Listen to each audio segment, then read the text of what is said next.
నేటి దైవ వాక్కు రోమపత్రిక 5వ అధ్యాయము 8వ వచనం. అయితే దేవుడు మన ఎడల తన ప్రేమను వెల్లడిపరచుచున్నాడు. ఎట్లనగా మనం ఇంకను పాపులమై ఉండగానే క్రీస్తు మన కొరకు చనిపోయాను. ఆయన మనలను సృజించుకున్న సృష్టికర్త. ఆయన ప్రేమ గొప్పది, ఆయన గొప్పవాడు.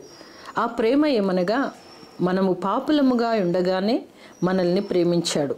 అనగా పాపులమనియు దేవుణ్ణి ప్రేమించని వారమనియు తెలిసి కూడా మన కొరకు తన అమూల్యమైన ప్రాణమును అర్పించి మనలను ప్రేమించినాడు ఆ ప్రేమమయుడు.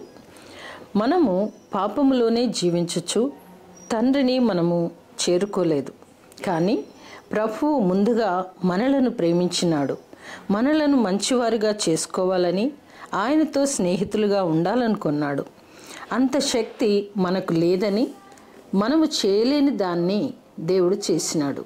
క్రీస్తు వచ్చి మన స్థానంలో మరణించి మన పాప దోషములను తొలగించాడు. మనము ఆయనను నమ్మినప్పుడు క్రీస్తు రక్తము మూలంగా మన పాప దోషములను తొలగించి నిర్దోషులనుగా లెక్కించాడు. మనలను తన స్నేహితులుగా చేసుకున్నాడు. యోహాను సువార్త 15:15 చూస్తే, దాసుడు తన యజమానుడు చేయదానని ఎరగడు గనక ఇక మిమ్మును దాసులని పిలవక స్నేహితులని పిలుచుచున్నాను. దేవుడు తన ఆత్మను మనలో ఉంచి నూతన సృష్టిగా చేశాడు. దేవుని ప్రియ బిడ్డలుగా జీవించుచు దేవుని ఆత్మానుసారంగా నడుచుకుందాం.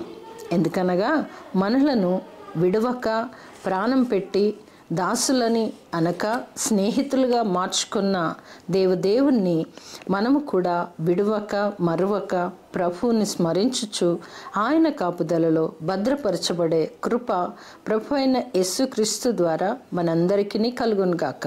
ఆమెన్.